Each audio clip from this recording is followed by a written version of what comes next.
जय श्री कृष्णा। राधे राधे। भादवे की चौथ माता की दूसरी कहानी सुनिएगा। एक कहानी मैंने चैनल पे डाली है और अब दूसरी कहानी है। जो भी आपको पसंद आती है आप सुनिएगा, आपके समूह में सुनाइएगा और कहानी का आनंद लीजिएगा, चौथ भवानी का आशीर्वाद लीजिएगा। पुराने समय की बात है। एक ब्राह्मण था जिसके घर एक बेटा और बहू थे। बेटा और पिता कुछ कमाते तो थे नहीं, जो बहू के साथ आया हुआ दहेज का धन था उसी से अपना काम चलाते थे।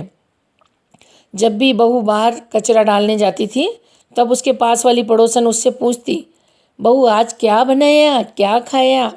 तो बहू बोलती, मैं तो बासी और ठंडी खाकर आ रही हूँ।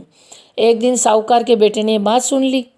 वह वहाँ से चला गया और अपनी माँ के पास जाकर बोला, माँ तू अपनी बहू को रोज़ गर्म खाना खिलाती है और वह फिर भी बाहर जाकर ये बोलती है कि मैं तो बासी रोटी और ठंडी रोटी खाती हूँ। तब माँ ने कहा, बेटा मैं तो चारों थालियों में बराबर गर्म खाना परोसती हूँ। यदि तुम्हें यकीन नहीं तो तुम खुद देख लेना। वह अगले दिन तबीयत खराब होने का बहाना बनाकर कंबल ओढ़कर लेट गया। तब उसको ये देखकर आश्चर्य हुआ कि बहू ने तो गरम गरम खीर और खांड का भोजन किया। और जब बहू बाहर गई तो उसके पीछे पीछे जाने लगा। तब पड़ोसन के पूछने पर बहू ने वही बात दोहराई, मैं तो बासी खूसी रोटी खाकर आई हूँ। उसका पति उससे पूछने लगा, तू अभी अभी तो गर्मा गर्म खाना खाकर आई है और मेरी माँ ने तुझे खिलाया है, तो तू पड़ोसन आंटी से झूठ क्यों बोल रही है? बासी ठंडी क्यों कह रही है? तू झूठ क्यों बोल रही है? तब उसकी विद्वान पत्नी ने कहा, यह ना तो तुम्हारे कमाए हुए पैसों की रोटी है और ना ही तुम्हारे पिताजी के कमाए हुए पैसों की रोटी है। यदि इसी तरह बैठे बैठे धन को खर्च करते रहेंगे तो एक दिन कुएं के पानी की तरह धन भी समाप्त हो जाएगा। इसके बाद उसका पति कमाने के लिए विदेश चला गया। पीछे से उसकी पत्नी 12 महीने की चौथ का व्रत करती रही। उसको विदेश में रहते हुए 12 वर्ष व्यतीत हो गए। तब चौथ माता और विनायक जी महाराज ने सोचा कि इसको अब घर बुलाना चाहिए। चौथ माता लड़के के सपने में जाकर बोली, तू अब घर चला जा बेटा, तेरी पत्नी को तेरी बहुत याद आती है। वह बोला कि मैं घर कैसे चला जाऊं, मेरे यहाँ इतना बड़ा कारोबार फैला हुआ है। तब चौथ माता ने कहा कि तू सुबह एक दीपक जलाकर चौथ माता का नाम लेकर बैठ जाना। जिनके भी पैसे बकाए हैं वो पैसे तेरे को दे जाएंगे और लेने वाले ले जाएंगे। लड़के ने वैसा ही किया और उसका सारा काम एक ही दिन में निपट गया। जब वह घर जा रहा था तो उसे रास्ते में एक सांप दिखाई दिया जो आग के पास जा रहा था। उसने सांप को आग से बचाने के लिए खिसका दिया। ऐसा करने से सांप नागराज नाराज हो गए। कहा कि पापी, मैं तो इस नाग योनि से मुक्ति के लिए जा रहा था और तूने मुझे खिसका दिया, अब मैं तुझे डस लूँगा। तब वह लड़का बोला कि मैं 12 वर्ष बाद अपने घर जा रहा हूँ, आप मुझे अवश्य ही डस लीजिएगा, किंतु आज मुझे अपने घर वालों से मिलने दीजिएगा। आप कल रात को आकर मुझे डस लेना। नाग ने उसकी शर्त मान ली और वहाँ से चला गया। जब लड़का घर आया तो वह उदास था। उसने अपनी पत्नी के पूछने पर सारी बात बता दी।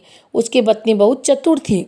उसकी पत्नी ने एक सीढ़ी पर दूध का कटोरा रख दिया, दूसरी सीढ़ी पर बालू रेत बिछा दी, तीसरी पर फूल माला बिखेर दी, चौथी पर इत्र छिड़क दिया, पांचवी पर मिठाई रख दी और छठी पर जौ और सातवीं में रोटी रख दी। रात को जब सांप आया तो सबसे पहले ठंडी ठंडी रेत में लौटकर फिर आगे बढ़ा, फिर दूसरी सीढ़ी पर चढ़ा। दूध पीकर कहा, मैं एक ब्राह्मणी के बेटे को डसता तो नहीं, लेकिन वचन दिया है इसलिए डसना तो पड़ेगा। फिर वो आगे चढ़ा। तीसरी सीढ़ी पर फूलमाला की सीढ़ी से सजा हुआ था।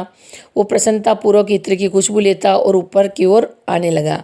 सांप को ऊपर आता हुआ देखकर विनायक जी ने चौथ माता से कहा कि इस ब्राह्मणी के बेटे की रक्षा करनी होगी, क्योंकि इसकी पत्नी इसके लिए चौथ का व्रत करती है, उसका फल तो देना ही पड़ेगा। तब विनायक जी ने सीढ़ी पर रखे हुए आँखों से सेल बनाई और चौथ माता ने रोटी की ढाल बनाई, सांप के आगे लगा दी। विनायक जी ने जो कि सेल बनाए थे उनसे सांप की मौत हो गई। सुबह उस लड़के से मिलने गांव के लोग आने लगे, क्योंकि वो 12 वर्ष के बाद वापस घर आया था। लोगों ने उसे आवाज़ दी, लेकिन वह तो उदास बैठा था, इसलिए बोला ही नहीं।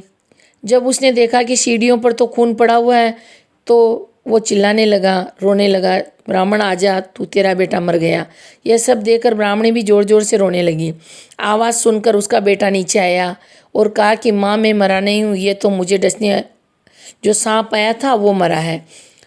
यह सब देखकर उसकी पत्नी भी प्रसन्न हो गई, मेरे पति के प्राण बच गए। उसने चौथ माता को धन्यवाद दिया और कहा कि यह तो चौथ माता ने मेरे व्रत करने का फल दिया है। चौथ माता जैसे फल ब्राह्मणी के बेटे को दिया वैसे सभी को देना, कहानी करने वालों को, कहानी सुनने वालों को, हुंकारा देने वाले को और पूरे परिवार की रक्षा करना। ये भादवा की चौथ माता की कहानी मैंने आपको सुनाई है। आशा करती हूँ आपको कहानी पसंद आएगी।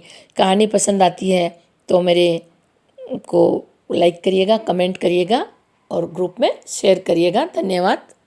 जय हो चौथ माता, चौथ माता गणेश जी की जय हो।